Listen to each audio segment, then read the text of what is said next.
Sesungguhnya ancaman dan balasan untuk orang yang meninggalkan sholat, tidak mau menjaga sholatnya, ancamannya juga besar. Sebagaimana balasan untuk orang yang menjaga sholat adalah surga, maka balasan untuk orang yang tidak mau menjaga sholat adalah neraka. Wa na'udzubillahi min dzalik.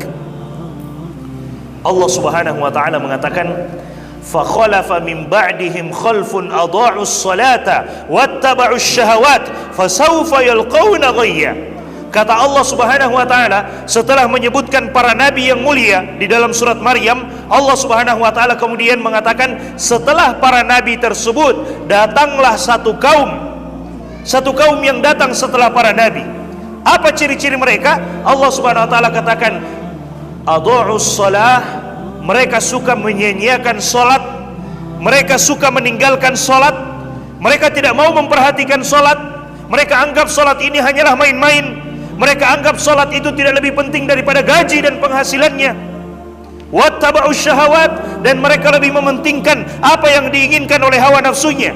Kata Allah Subhanahu wa taala, fasawfa yalqawna ghayya, maka mereka kelak akan mendapatkan kesesatan dalam hidupnya. Mereka akan mendapatkan kesesatan dalam hidupnya, dan siapa yang sesat maka janjinya adalah neraka. Wa na'udzubillahi min dzalik.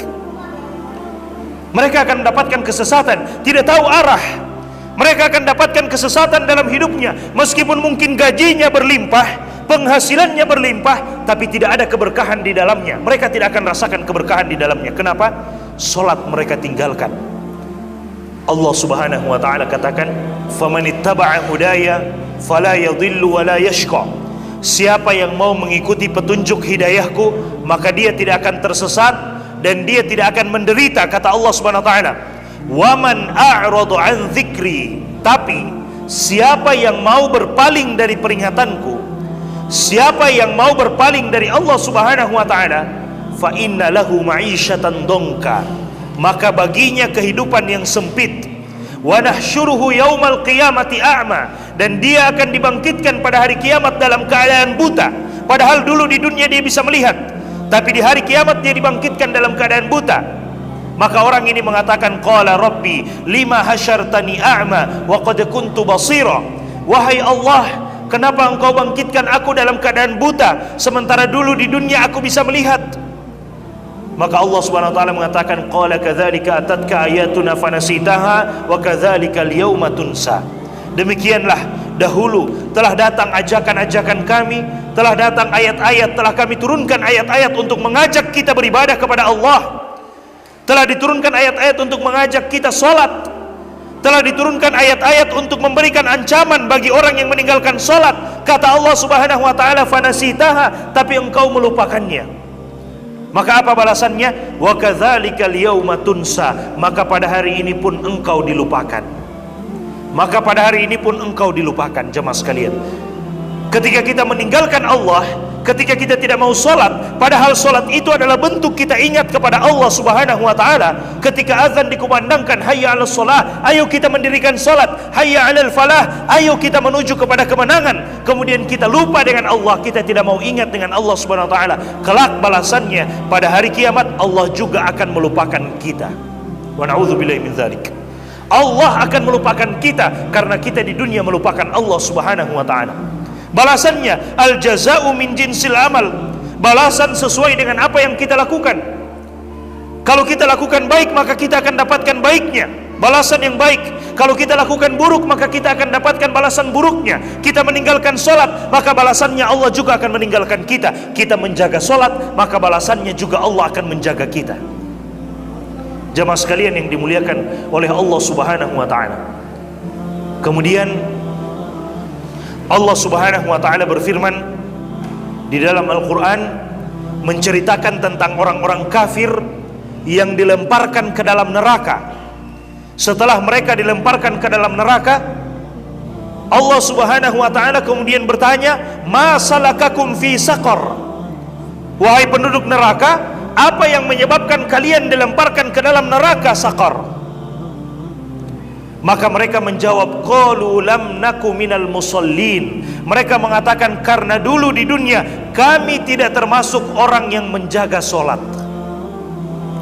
Karena dulu di dunia kami tidak termasuk orang yang suka menjaga solat.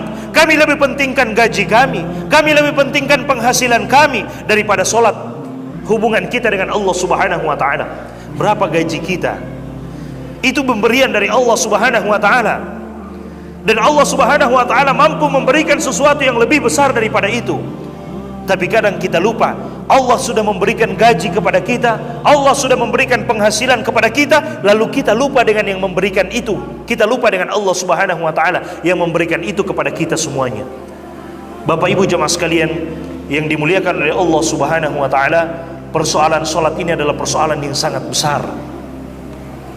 Persoalan yang pertama kali akan dihisap oleh Allah Subhanahu wa ta'ala antara kita sebagai seorang hamba dengan Allah Subhanahu wa ta'ala. Hak Allah yang pertama kali akan dihisap, dihitung nanti pada hari kiamat adalah solat kita. Awwalu ma yuhasabu bihil abd as-salah. Yang pertama kali dihisap dari seorang hamba adalah solatnya. Hubungan kita sesama manusia yang pertama kali dihisap adalah persoalan harta, persoalan darah. Kalau ada orang yang menumpahkan darah dengan seenaknya, tanpa hak, tanpa cara yang hak. Tapi persoalan antara kita dengan Allah yang pertama kali dihisap, dihitung pada hari kiamat adalah solat. Kata Nabi SAW, "Idza saluhat, saluha sairu amalihi." Jika solat kita baik, maka amalan-amalan yang lainnya juga akan ikut menjadi baik. Tapi jika solat kita buruk, maka amalan-amalan yang lainnya juga akan ikut menjadi buruk.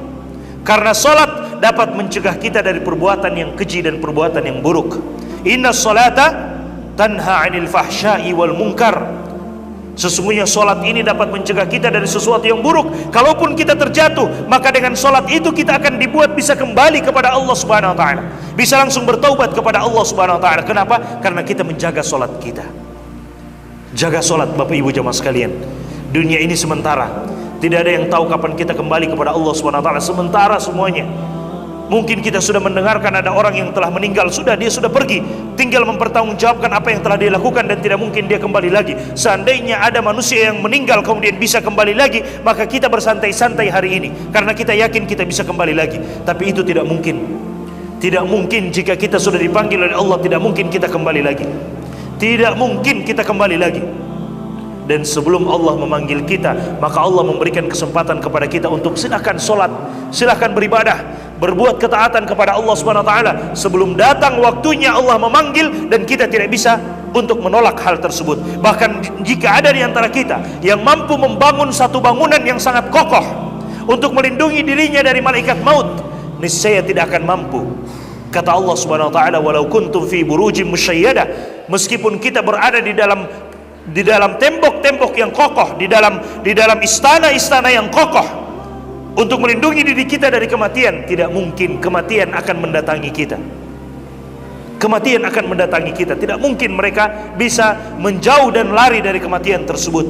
Maka sebelum kematian itu datang, sholat. Sebelum kematian itu datang, beribadah. Sebelum kematian itu datang, berbuat ketaatan kepada Allah Subhanahu wa ta'ala, karena pasti akan datang kematian itu, kita tidak tahu kapan akan datang. Karena itu merupakan rahasia dari Allah, karena dia adalah rahasia, maka jangan pernah lalai. Boleh jadi ketika kita lalai, tiba-tiba kematian datang. Wa na'udzubillahi min dzalik. Boleh jadi ketika kita sedang lalai, tidak mau sholat, tiba-tiba kematian itu datang kepada kita dan kita tidak bisa berbuat apa-apa lagi pada waktu itu. Oh